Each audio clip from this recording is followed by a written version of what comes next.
अखिल भारतीय मराठी पत्रकार परिषद मुंबई संलग्न मराठी पत्रकार संघ बोरी तालुका जिंतूर येथील नूतन कार्यकारिणीची निवड प्रक्रिया नुकतीच पार पडली। सदर निवड प्रक्रिया सर्वानुमते व बिनविरोध संपन्न झाली असून पत्रकार संघाच्या अध्यक्षपदी शेख नईमुद्दीन कौसडीकर यांची निवड करण्यात आली आहे। तसेच कार्याध्यक्षपदी भास्करराव चौधरी तर सचिवपदी मनोज टाक यांचीही सर्वानुमते बिनविरोध निवड झाली आहे।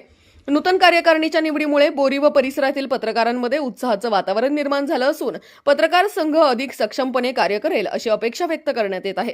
संघटनेच्या माध्यमातून पत्रकारांच्या विविध समस्या, हक्क संरक्षण व व्यावसायिक प्रश्नांवर ठोस भूमिका घेण्यात येईल असा विश्वास यावेळी व्यक्त करण्यात आला।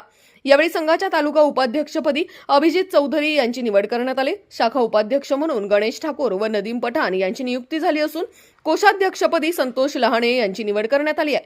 संघाच्या कार्यकारिणी सदस्यांमध्ये मुंजा कंढाळे, मारुती गायकवाड, शेख हनीफ, शेख मोबिन, सदाशिव देशमुख, बंडू राऊत, शेख असलम, शिवानंद कंठाळे, अशोक उकंडे यांचा समावेश आहे। तसेच संघाच्या कार्यासाठी मार्गदर्शन मिळावे यासाठी सल्लागार म्हणून दीपक नाना राजूरकर, इंजिनियर नारायणराव चौधरी, आनंदकुमार मुरक्या, तुकाराम सरजे, मोया शेख, शम्मू पटेल यांची निवड करण्यात आली आहे। मार्गदर्शक म्हणून गजानन चौधरी व रामा ढाकरगे यांची नियुक्ती करण्यात आली आहे। सदर निवड प्रक्रिया पार पाडण्यासाठी निर्वाचन अधिकारी म्हणून तालुका मराठी पत्रकार संघाचे मार्गदर्शक M.A. माजिद, संघाचे तालुकाध्यक्ष बालाजीराव शिंदे, माजी तालुका अध्यक्ष शेख शकील, बोरीचे सल्लागार व मार्गदर्शक श्री दीपक नाना राजूरकर तसेच माजी तालुका अध्यक्ष श्री गजानन चौधरी यांनी महत्त्वपूर्ण भूमिका बजावली।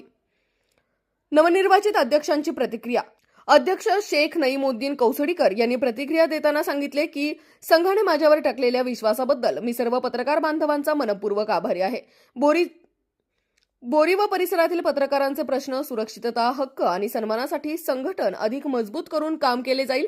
सर्व पदाधिकारी, कार्यकारिणी सदस्य व ज्येष्ठ मार्गदर्शकांना सोबत घेऊन संघाचे कार्य अधिक प्रभावीपणे पुढे नेण्यात येईल असा विश्वास त्यांनी व्यक्त केलाय।